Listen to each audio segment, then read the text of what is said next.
All India Radio presents Morning News.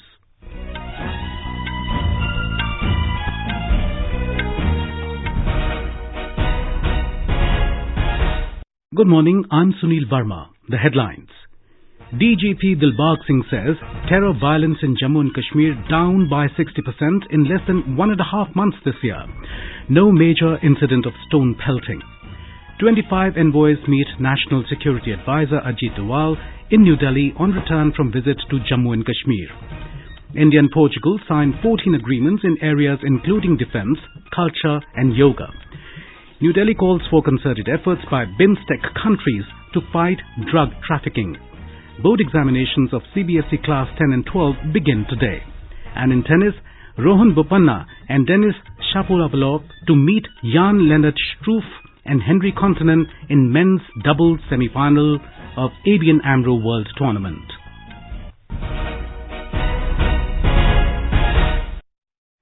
Terror-related violence in Jammu and Kashmir has come down by 60% in less than 1.5 months of 2020 as compared to the same period during 2019. Director General Police DGP Jammu and Kashmir Dilbagh Singh said this during his meeting with the Union Minister Dr. Jitendra Singh in New Delhi yesterday. He briefed the Minister about the current security scenario in the Union Territory. The DGP said that there has been no major law and order or stone pelting incident at the encounter site or during burial of neutralized terrorists. A detailed presentation was made before the Minister highlighting that up to February 13th in the current year, 24 terrorists have been neutralized, which includes 20 killed and 4 arrested. Of these, 10 terrorists were affiliated with Jaish-e-Mohammed, JEM, while newly infiltrated group of 3 terrorists were neutralized at Ban Toll Plaza, Jammu, and 11 were from Hizbul Mujahideen HM outfit. DGP Dilbagh Singh also informed Dr. Jitendra Singh that the surveillance mechanism, both technical and human, had been further strengthened. As a result of this, he said, the return of 7 youth from South Kashmir back to their families was possible and they were thus prevented from joining the militant rank and file. Dr. Jitendra Singh appreciated the performance of the security forces and close coordination between Jammu and Kashmir Police, JKP and paramilitary forces. The coordination has become more cohesive and effective, particularly after the imposition of governor's rule and creation of Union Territory.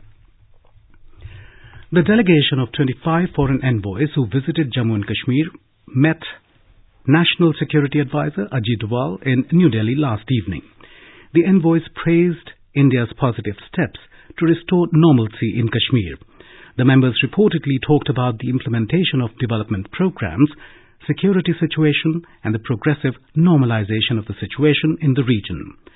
The 25-member delegation met Chief Justice, Lieutenant Governor, district administration officials, members from civil society, trade and press during their 2-day visit to the Union Territory of Jammu and Kashmir. European Union spokesperson for Foreign Affairs and Security Policy, Virginie Batu Henriksen, said in a statement that India has taken positive steps to restore normalcy in Jammu and Kashmir, but it is important to lift the remaining restrictions swiftly. Ambassador Hugo Astuto of the European Union, along with ambassadors of other EU member countries, were part of the delegation. A report. Afghan envoy Tahir Qadri thanked the government for an opportunity to have a dialogue with Kashmiris, claiming it would help them in evaluating the situation objectively. Members from the European Union said that few of the restrictions, notably on internet, should be lifted. The EU members expressed that keeping a track of the serious security concerns, the Indian government has taken positive steps towards normalization in the area. Anand Chaturvedi, AIR News, New Delhi. Earlier, a 15-member delegation, including American Ambassador to India, Kenneth Juster, who visited Kashmir last month, had also given a positive review of the situation in Kashmir following the abrogation of Article 370. India and Portugal have signed 14 agreements to boost cooperation in a range of areas, including defence, investment, transport, ports, culture, industrial and intellectual property rights and yoga. The agreements were signed after extensive talks between Prime Minister Narendra Modi and Portuguese President Marcelo Rebelo de Sousa in New Delhi yesterday. Ministry of External Affairs spokesperson Ravish Kumar said Prime Minister Modi and President D'Souza had meaningful discussions covering the broad canvas of India-Portugal partnership by leveraging the complementary strengths across sectors. President Ramnath Kovind also met the visiting president later in the evening and hosted a banquet in his honor. In his statement, President Ramnath Kovind said that the economic ties between India and Portugal are on the rise and bilateral trade has crossed $1 billion. Portuguese President Marcelo Rebelo de Sousa extended support to India's permanent membership in the United Nations Security Council. External Affairs Minister S. Jaishankar has said multilateralism can be strengthened by more creative diplomacy and plurilateral understanding. He also highlighted that global political rebalancing is underway. He made a case for greater Western flexibility while participating in the Munich Security Conference NSC in Germany yesterday. We've seen in the last 20-30 years economic rebalancing in the world. It was a question of time before economic rebalancing translated into political rebalancing. The two-day conference, the world's leading forum for debate on international security policy, began in Munich yesterday. India has called for concerted efforts by the BIMSTEC countries to fight against the menace of drug trafficking. Minister of State for Home Affairs G. Kishan Reddy said that drug trafficking can be controlled only by sharing the experiences and information by affected nations. The minister was addressing the valedictory session of the Conference on Combating Drug Trafficking for BIMSTEC partner nations in New Delhi yesterday. He said that the drug trafficking menace is common to all the nations of the world as it has the capacity to destabilize the economy. The minister added, the issues of terrorism and drug trafficking have increased manifold through the maritime routes. This is All India Radio giving you the news. For quick news updates round the clock, follow us on our Twitter handle at AIR News Alerts. The Central Board of Secondary Education CBSE Class 10 and Class 12 board exams begin today. 18,89,000 students are appearing for Class 10 exam, which will end on 20th of March. For Class 12, more than 12 lakh students are appearing. It comes to an end on 30th March. CBSE Secretary Anurag Tripathi and Chairman Anita Karwal have wished good luck to students and appealed to them not to get stressed. A day before the exams, the board chairperson has written a letter to parents with words of advice. Earlier this week, she wrote a motivational letter for students. Now we move on to our special segment of Ek Bharat, Shreshtha Bharat.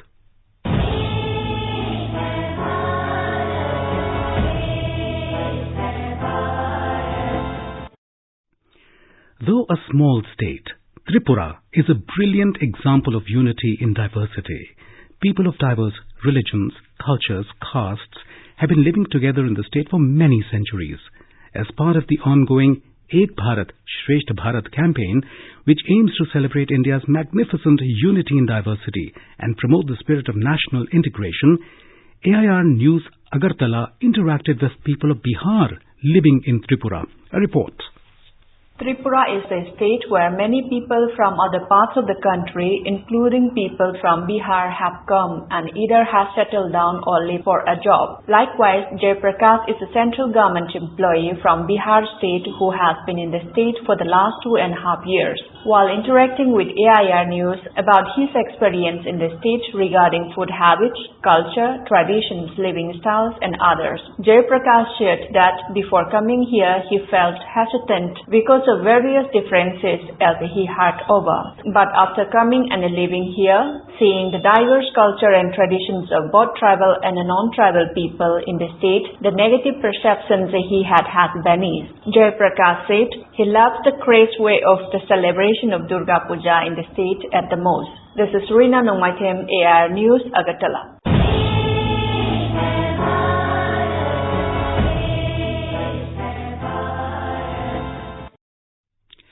A special program, Youth World, will be broadcast today at 5:15 p.m. on YouTube channel News on AIR Official. This program focuses on understanding various dimensions of particular news, learning about lives of youth in different regions of the country, and how to pursue specific career paths, and much more. Prime Minister Narendra Modi will visit his parliamentary constituency Varanasi tomorrow. During his day-long tour, the Prime Minister will take part in many functions. He will inaugurate Uttar Pradesh Institute of Design UPID's Kashi Ek Roop Anek, a cultural arts and handicrafts extravaganza at Deen Dayal Hastakala Sankul. AIR correspondent reports that the two-day event aims to provide global exposure to the arts and handicrafts of the states.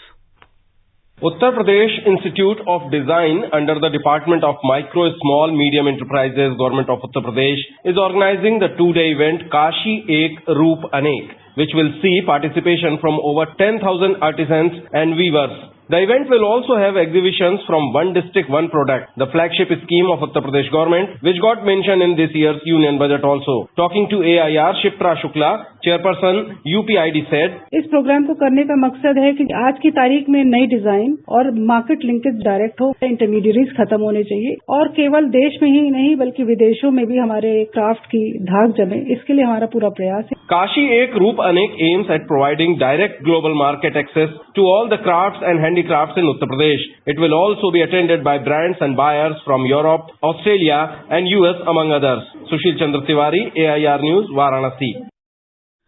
Filing status reports of investigation in the Aircel Maxis cases before a Delhi court, the ED said active investigation into the matter was going on. The cases involve former Finance Minister P. Chidambaram and his son Karti. The CBI said letter rogatory has been sent to Malaysia for which response is awaited. Additional Solicitor General Sanjay Jain, appearing for the probe agencies, submitted the status report of the ED's investigation in a sealed cover. CBI has already filed its charge sheet in the case. The probe agencies were investigating how Karti Chidambaram received clearance from the Foreign Investment Promotion Board for the Aircel Maxis deal in 2006 when Chidambaram was a Union Finance Minister. Sri Lanka has expressed strong objection to the imposition of travel restrictions on its Army Chief, Lieutenant General Silva, and his immediate family by the US. A statement by Sri Lankan Foreign Ministry last night reiterated the government's stance. The government said Lieutenant General Silva was appointed as the commander of the army by the then head of state, taking into account his seniority, and that there were no substantiated or proven allegations of human rights violations against him. In tennis, India's Rohan Bopanna and his Canadian partner Denis Shapovalov will clash with a pair of Jan-Lennard Struff and Henri Kontinen in the semi-final of the men's double AMRO World Tennis Tournament tomorrow. The pair, Lennard Struff of Finland and Henri Kontinen of Germany, booked their place in the semi-final yesterday with a 5-7, 6-1, 10-6 victory over Britain's Jamie Murray and Neil Skupski. And now for an overview of today's newspapers, it's over to Tanvi Taneja. Thank you, Sunil. The government's deadline to telecom companies to pay 1.47 lakh crore rupees by Friday midnight after the Supreme Court's warning of contempt action against Department of Telecommunications and telecom companies is the main story in most dailies. Is there no law left? Supreme Court blasts DOT, telecos over 1.47 lakh crore rupees unpaid dues is the headline in the Tribune. India has offered to partially open its dairy and poultry market during President Trump's visit, reports the Financial Express. Reporting on the first anniversary of the Pulwama attack, the Asian Age writes, a year later, Pulwama sets off a fresh Congress-BJP clash. And finally, in a box item, Hindustan Times reports this year recorded the hottest January in 141 years. And with that, it's back to you, Sunil. Thank you, Tanvi. And now before we end the bulletin, the headlines once again. DGP Dilbagh Singh says terror violence in Jammu and Kashmir down by 60% in less than 1.5 months this year. No major incident of stone pelting. 25 envoys meet National Security Advisor Ajit Doval in New Delhi on return from visit to Jammu and Kashmir. India and Portugal signed 14 agreements in areas including defence, culture and yoga. New Delhi calls for concerted efforts by BIMSTEC countries to fight drug trafficking. Board examinations of CBSE Class 10 and 12 begin today. And in tennis, Rohan Bopanna and Denis Shapovalov to meet Jan-Lennard and Henri Kontinen in men's doubles semi-finals of AMRO World Tournament. And that is the end of the morning news. Have a nice day.